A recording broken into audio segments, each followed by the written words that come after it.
Halo, selamat siang. Saat ini saya berada di Stadion Segiri Samarinda. Nah ini.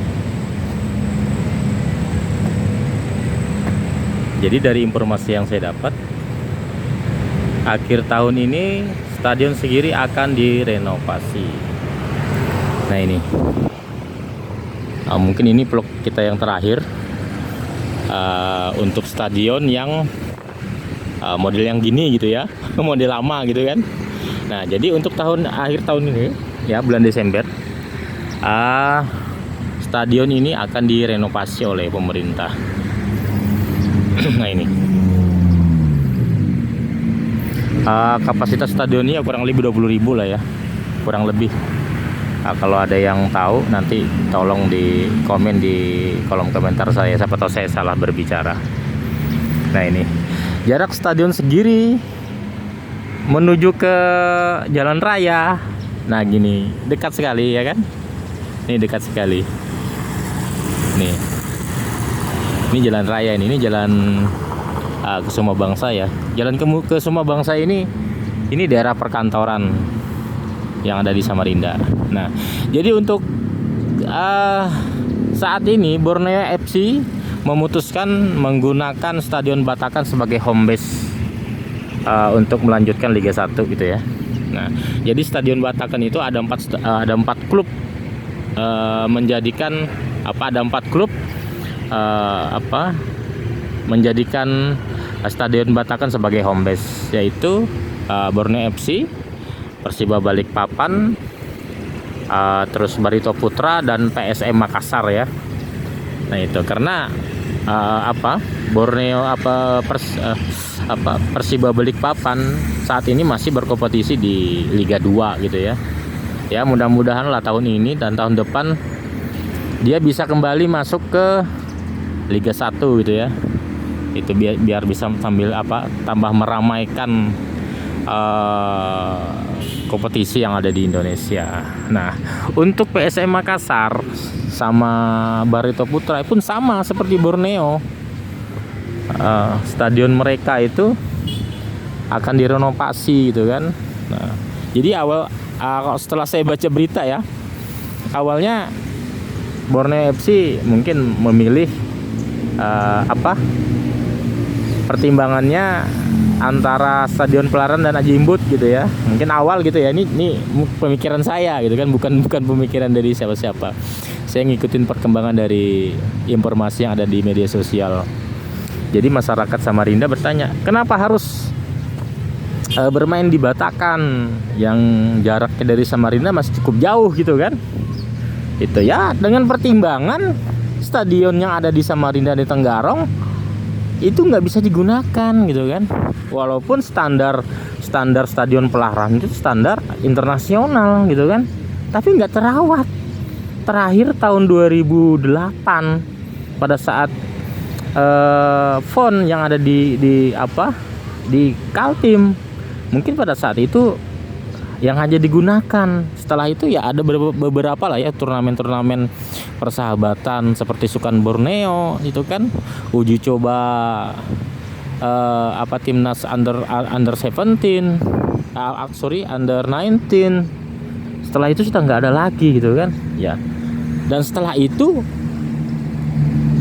nggak terawat gitu kan. Nah itu jadi kenapa Borneo FC memilih Stadion Batakan. Saya sangat setuju mereka memilih Stadion Batakan sebagai home base gitu kan. Di sisi lain ya, sama bandara Sepinggan cukup dekat gitu kan, cukup dekat itu. Karena ya maaf, Balikpapan nggak besar-besar amat gitu.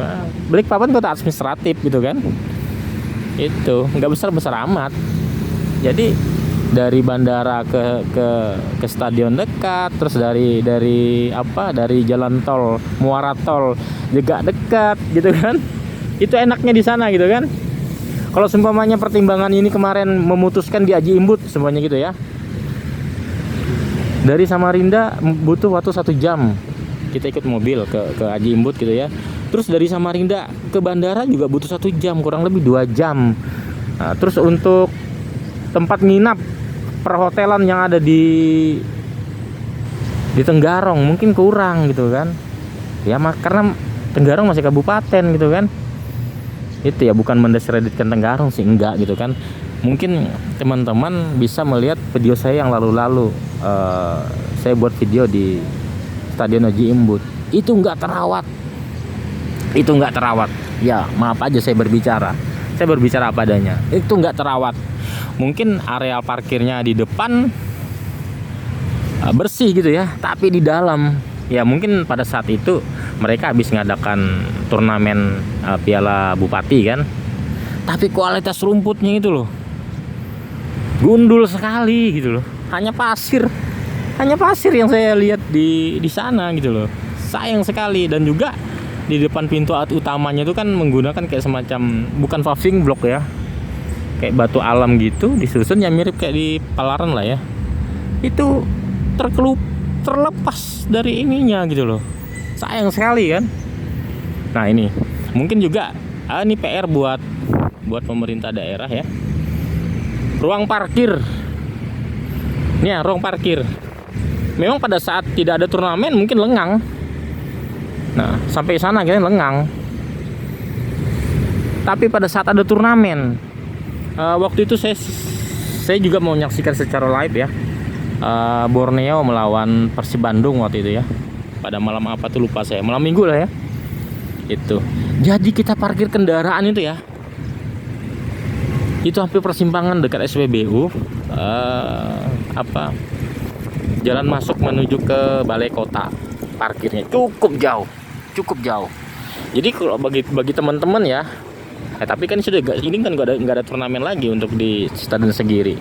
Tapi untuk ke depan ya, Stadion Segiri kan sangat strategis karena di tengah kota kan.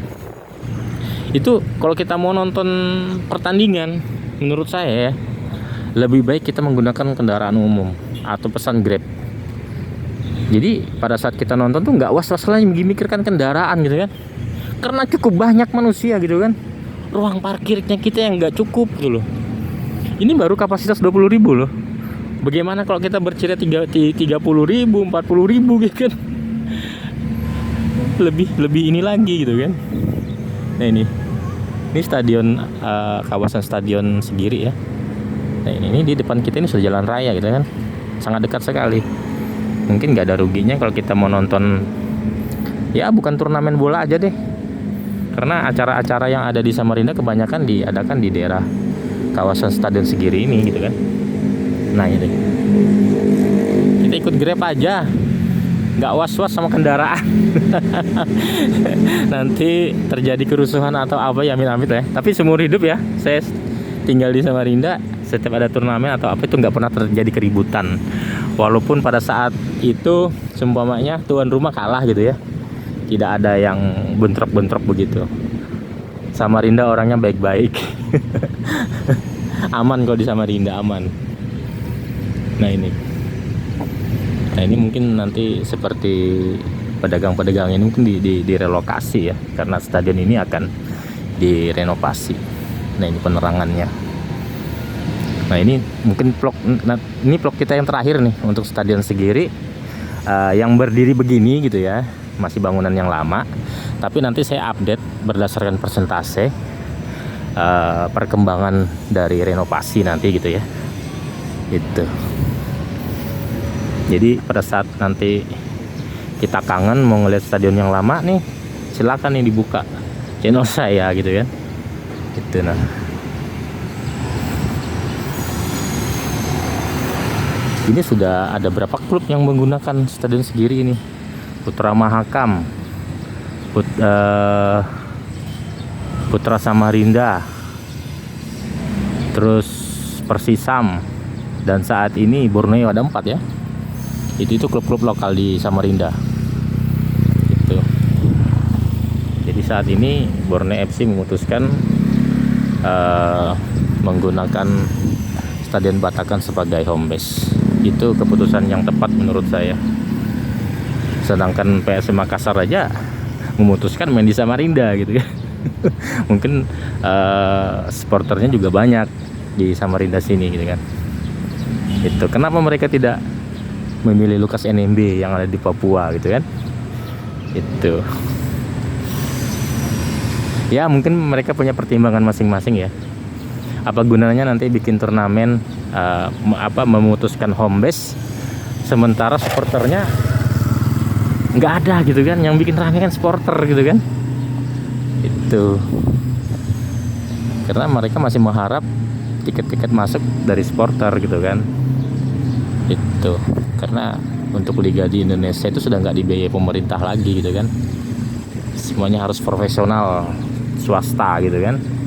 Ya mengharap dari inilah endosan gitu kan.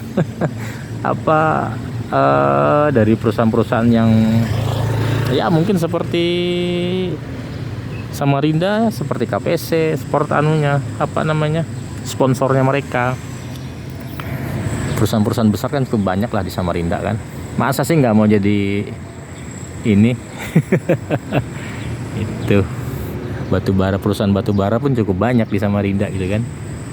Nah ini kita sisi baratnya stadion ya. Itu sisi baratnya. Nah ini areal parkirnya cuman segini nih gitu kan. Nah jadi ini untuk PR pemerintah ke depan, selain mempercantik stadion, menyesuaikan kebutuhan yang ada, dan juga lahan parkirnya juga harus diperhatikan ya. Nah ini kalau pada saat tidak ada turnamen, kalau untuk turnamen voli, terus turnamen yang lain, badminton mungkin nggak seberapa sekali ya. Tapi bola tuh kan pencintanya luar biasa itu. Bukan di Samarinda aja, daerah lain pun sama gitu kan. Itu luar biasa itu euforianya gitu kan. Mungkin orang di sebagian ini mungkin banyak memilih menggunakan kendaraan umum gitu kan. Itu bayangin ya, mainnya waktu itu kurang lebih jam 9 lah ya. Kurang lebih jam 9. Jam 7 sore itu sudah banyak kendaraan. Kalau kita nggak lebih cepat, kita ketinggalan, nggak dapat tempat parkir. Di sisi lain oke, dapat tempat parkir. Aman nggak kendaraan kita gitu ya? Ya hilang sih nggak mungkin. Cuman ya takutnya tergores atau apa gitu kan. Namanya orang semuanya pingin nonton gitu kan. Itu. Nah, apalagi ini Stefano Lillipali ini luar biasa sekali permainannya ini. Banyak sport dari netizen yang mendukung dia untuk masuk kembali ke timnas gitu kan. Cuman saya lihat daftar listnya timnas, nggak ada tuh Stefano Lillipali masuk daftar gitu ya. Mungkin kompetitornya terlalu banyak gitu kan. Ya bayangin tuh. Yang diajak bersaing di situ Sandy Walsh semuanya, terus Sain Patinama, terus Pratama Arhan, Asnawi gitu kan. Berat menurut saya. Ya Stefano cukup bagus kok saya lihat. Selama dia ikut bermain di Borneo FC itu luar biasa. Untuk ini terakhir melawan Dewa United ya. Dia menciptakan 2 gol nggak salah ya, atau 1 assist kalau nggak salah itu. Saya nggak nonton live itu karena saya nggak dapat tiket, habis itu. Cuman dari TV aja. 2 gol 1 assist dia ciptakan. Itu luar biasa memang saya lihat Stefano Lillipali itu. Itu. Apalagi sekarang Indonesia ini lagi gencar-gencarnya menaturalisasi ya. Bukan menaturalisasi kalau menurut saya. Kalau masih ada darah Indonesia itu bukan naturalisasi ya. Artinya membela negara nenek moyangnya dia gitu kan, orang tuanya dia. Itu seperti Jai Ises, Kevin Dix, terus siapa namanya?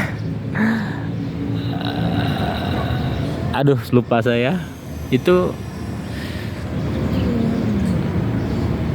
yang udah masuk tinggal keputusan dari presiden sih, siapa sih namanya, lupa saya.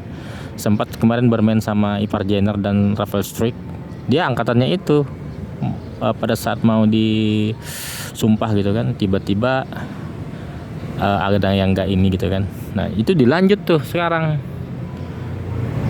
dilanjut. Dia tinggal keputusan dari presiden, udah diambil sumpah. Setelah sumpah sudah bisa berbajukan timnas gitu kan. Itu luar biasa. Apalagi besok kita sebagai tuan rumah nih, resmi World Cup Under 17 gitu kan. Nah, kita harus jadi tuan rumah yang baik tuh. Itu apalagi Raja Nainggolan tuh dijadikan ini kayak semacam apa ya? Apa sih namanya, lupa saya. Raja Nainggolan terus tambah lagi satu itu keturunan dari Indonesia juga. Kayak semacam duta gitu kan. Duta sepak bola dari Indonesia gitu kan. Mantap lagi tuh. Karena Raja Nainggolan sendiri sudah berkomentar tuh kan. Dia sangat senang sekali gitu kan, apalagi orang tuanya dia berasal dari Sumatera gitu kan. Ya kalau orang Indonesia pasti sudah tahu lah ya, kalau sudah nama Nainggolan itu kan dari mana gitu kan. Itu jadi kita besok sudah menjadi tuan rumah World Cup Under 17, dan juga besok tanggal 10 Indonesia melawan Ekuador ya, nggak salah ya, di jam 6:30 malam, main di Surabaya.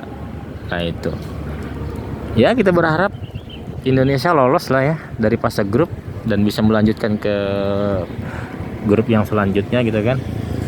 Itu karena untuk di Indonesia Under 17 ada beberapa orang tuh yang dinaturalisasi gitu kan. Ada yang masuk sih, ada masuk line up. Kalau saya lihat tuh kurang lebih ada 2 ya atau 3 ya. Itu yang masuk. Yang menyodorkan diri cukup banyak gitu kan. Cuman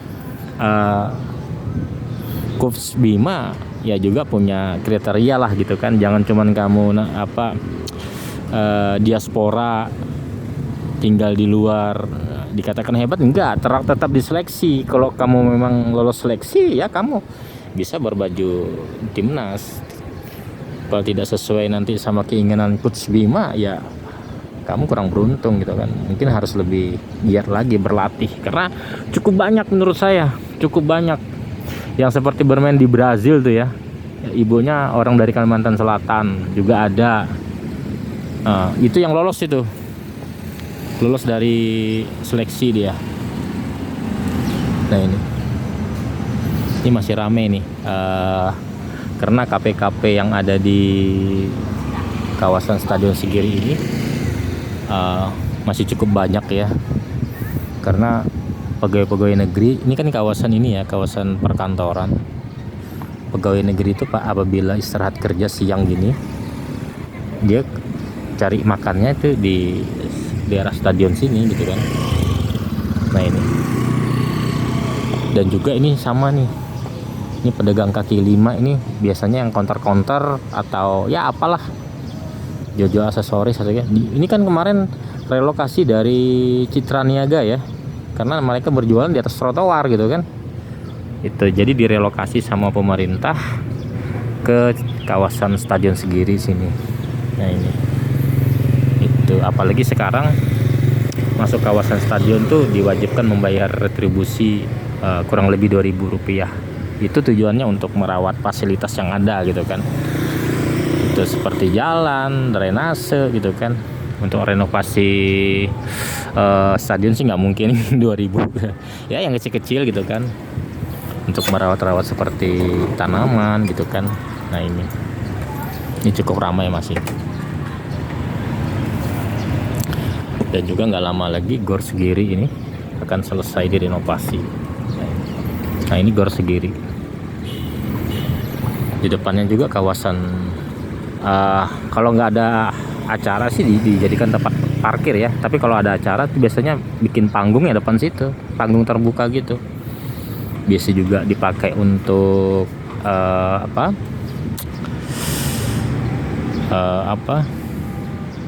pameran gitu kan. Itu walaupun sudah ada convention hall gitu kan, tapi saya lihat convention hallnya ya cukup lah gitu kan. Tapi kalau semua nanti perusahaan ngikut pameran kayaknya nggak cukup gitu kan, harus perlu ditambah lagi. Ya, pemerintah membangun berdasarkan kebutuhan pada saat itu gitu kan, bukan akan datang. Nanti kalau akan datang nanti bercerita lain lagi gitu kan. Itu. Nah, kita kembali ke Stadion Segiri nih. Nah, ini mungkin vlog kita yang terakhir untuk stadion yang fisiknya begini. Tapi saya akan tetap memantau persentase dari renovasi Stadion Segiri Samarinda. Nah, ini.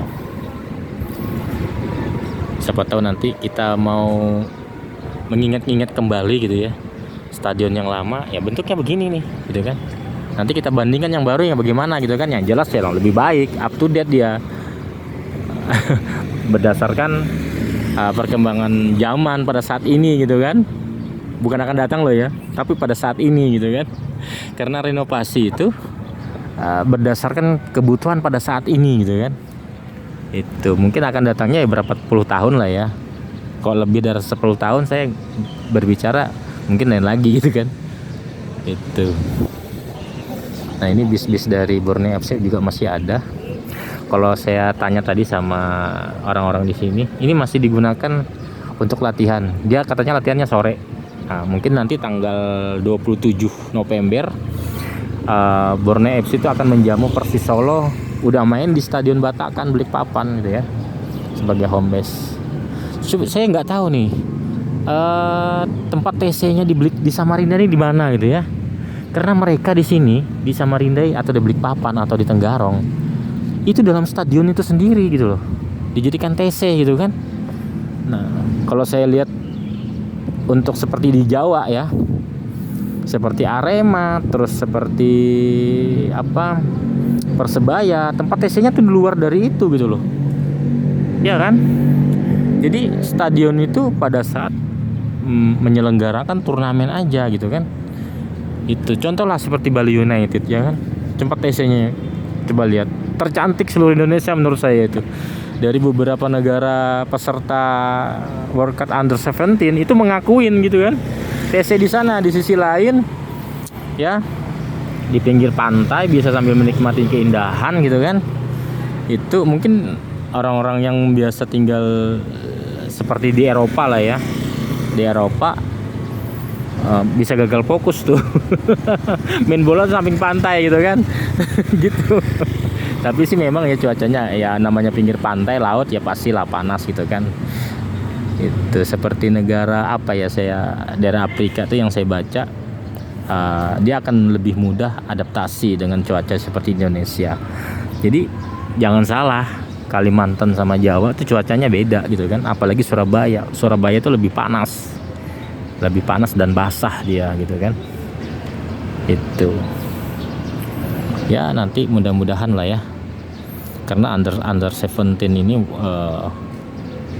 setiap 2 tahun lah ya diadakan. Nah, jadi kalau stadion kita selesai, stadion utama Palaran juga selesai, nanti bisa bisa ikut jadi tuan rumah gitu kan. Kalau kita biarkan terbengkalai begitu, aduh sayang sekali, sayang. Karena kita membuat stadion itu menggunakan dana dari rakyat loh, ingat. Itu pertanggungjawabannya nanti. Itu. Nah, ini stadionnya. Stadion yang lama ya. Nah, ini stadion yang lama ini. Itu. Cuacanya Samarinda juga mendung. Sebentar lagi akan turun hujan. Mungkin itu aja video saya untuk hari ini. Nantikan video saya selanjutnya. Sampai jumpa.